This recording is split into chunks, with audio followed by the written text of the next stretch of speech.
नमस्कार. धनतेरस आणि यमदीपदान या पूजाबद्दल खूप संभ्रम निर्माण झालेत. बऱ्याच जणांना प्रश्न पडलेत, की नेमकं धनतेरसची पूजा आणि यमदीपदान कधी करायचंय? धनतेरसची पूजा आपल्याला दुपारी 12 ते सायंकाळी 6 या काळात करायची आहे. याला कुठल्याही वेळेचं बंधन नाहीये. या 6 तासात आपण धनतेरसची पूजा करू शकता. आपल्या घरात असलेलं कॅश, सोनं आणि धान्य या 3 गोष्टींची प्रामुख्याने पूजा करायची आहे.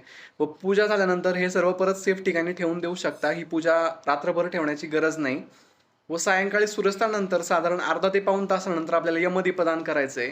एक कणकेचा दिवा व 2 मुटके करून आपल्याला देवघरात ठेवायचे आहेत व त्या दिव्याचं यथोचित पूजन करून ते आपल्या घराच्या नैऋत्य दिशेत ठेवायचंय. आपल्या कंपाऊंडच्या सुद्धा आपण नैऋत्य दिशेत तो ठेवू शकतो. व धर्मराजा यम यांना आपल्या घरात अकाल मृत्यू टाळण्यासाठी व कुटुंबात जे कोणी मृत झाले असतील त्यांच्या मोक्षप्राप्तीसाठी प्रार्थना करायची आहे. दुसऱ्या दिवशी हा दिवा आपल्याला डस्टबिनमध्ये किंवा नदीत विसर्जन करायचा नाहीये. तुमच्या घराजवळ कुठे जर शेत असेल तर त्या शेतात एक अर्धा फूट खड्डा खणून तिथे तो दिवा टाका आणि वरून माती टाका. प्रदूषण करू नका. थोडंसं अपग्रेड होऊया. छोटा उपाय मोठा बदल नक्की ट्राय करा.